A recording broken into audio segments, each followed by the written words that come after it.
नहमदुहु व नुसल्ली अला रसूलिहिल करीम अम्मा बाद फ़ाऊज़ु बिल्लाहि मिनश शैतानिर रजीम बिस्मिल्लाहिर रहमानिर रहीम। अस्सलामु अलैकुम।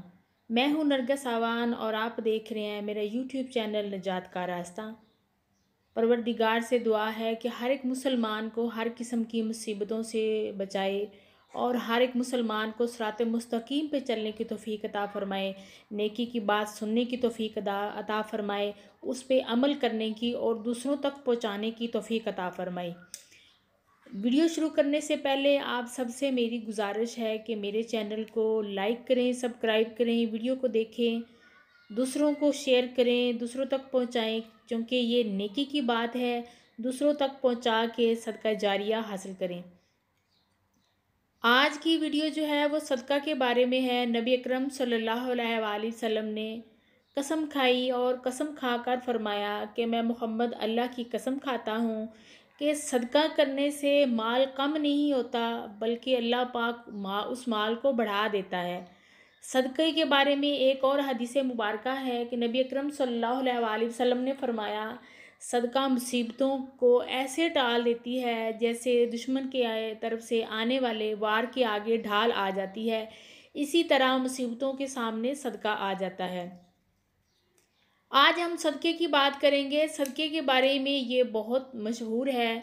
जरा हमारे जहन में जो पहली बात आती है वो यही आती है कि सदका हम मालदार ही दे सकते हैं और किसी ऐसे ही इंसान को दे सकते हैं जो बहुत ही लाचार और मजबूर हो। ऐसी बात नहीं है। और भी बहुत से ज़रिए अल्लाह पाक ने हमें अता फ़रमाए हैं जिनकी वजह से हम सदका देते हैं और इस तरह हमारा माल बढ़ता है। नबी अकरम सल्लल्लाहु अलैहि वसल्लम ने इरशाद फरमाया कि सुबहान अल्लाह कहना सदका है।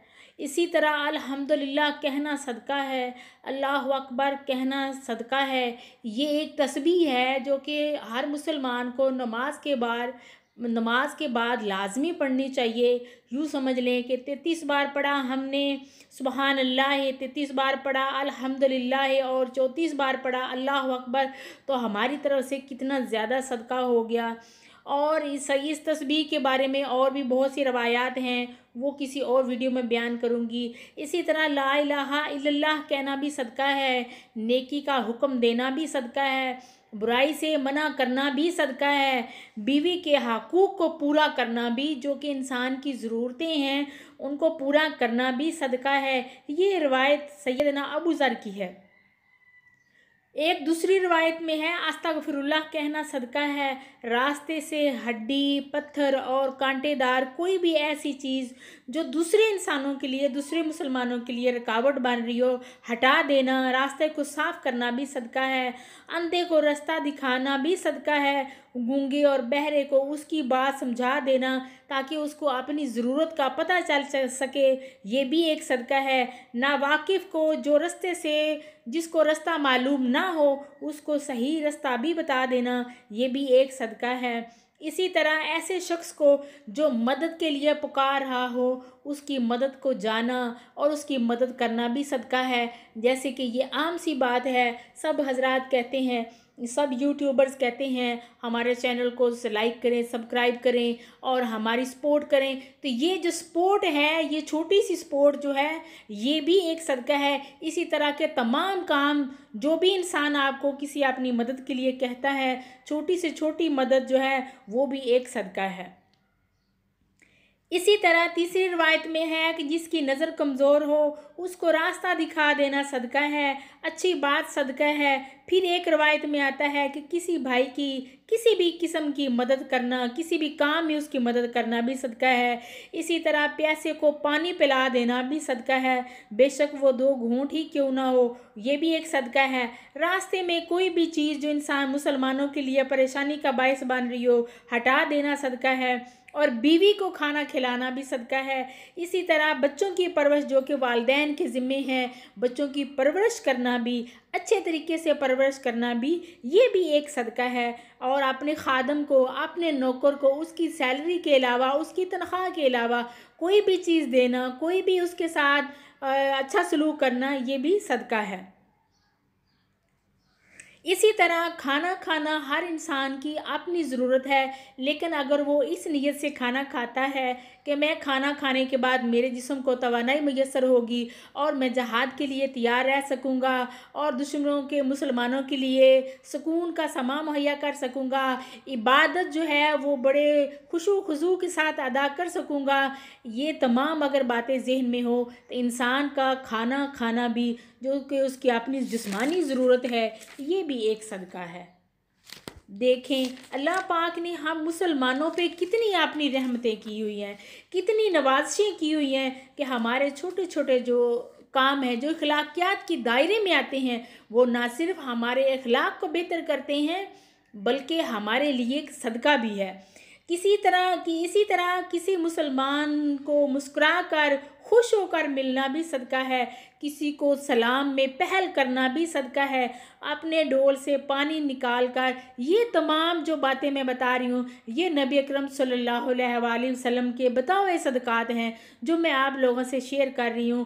अपने डोल से पानी निकाल कर दूसरे मुसलमान के भाई के बर्तन में डाल देना भी सदका है, क्योंकि आजकल कुएँ तो हैं नहीं। इसी तरह कोई भी चीज़ ऐसी जो कि आपके पास हो, किसी दूसरे को उससे उसकी मदद कर देना, ये एक सदक़े के ज़मरे में आ जाएगा।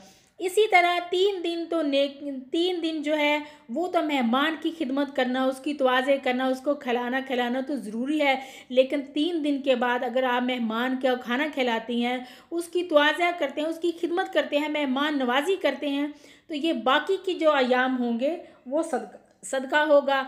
इसी तरह किसी भी अगर दिल में ये बात है कि मेरी किसी भी बात से किसी दूसरे इंसान को कोई तकलीफ़ ना पहुँचे, उन तमाम बातों से अपने आप को रोक के रखना भी सदका है और ये भी एक सदका है। 2 लड़े हुए मुसलमान जिनके दरमियान में कोई छोटी मोटी नाराज़गी हो गई हो, कोई छोटी मोटी गलतफहमी हो गई हो, अगर उन 2 मुसलमानों के दरमियान आप सुलह करवा देते हैं तो ये भी एक सदका होगा, ये भी एक सदका है। ये तमाम सदक़ात नबी अकरम सल्लल्लाहु अलैहि वसल्लम ने इरशाद फरमाए हैं।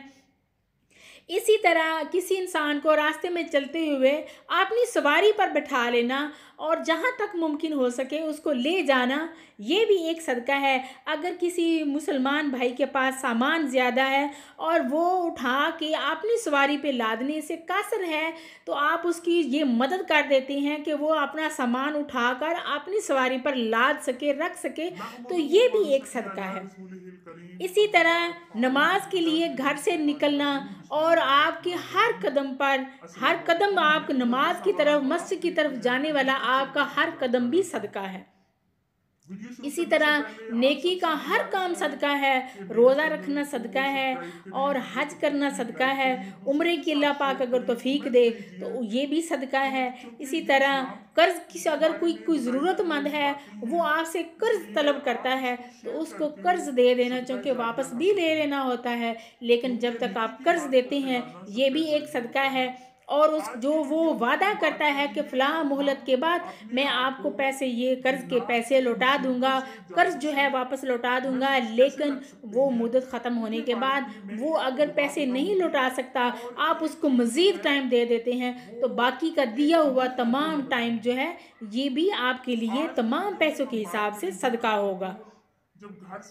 इसी तरह अगर कोई इंसान खेती बाड़ी करता है, फसल उगाता है, अनाज पैदा करता है या कोई बाग लगाता है, कोई फलदार दरख्त लगाता है, तो उसके फलदार दरख्त से खाने वाला फल और तमाम जानदार जानवर जो फल खाते हैं, जो उसकी उगाई हुई फसल को खाते हैं, वो चाहे इंसान को खबर ना भी हो तो ये भी उसके लिए सदका है। उसके नामा अमाल में ये भी सदका लिखा जाएगा, जो उसका अनाज खाया, उसकी पैदा किया हुआ अनाज दूसरे लोगों ने, इंसानों ने खाया और जानवरों ने खाया, ये भी अल्लाह पाक उसके नामा अमाल में सदका के तौर पर लिख दिया जाएगा।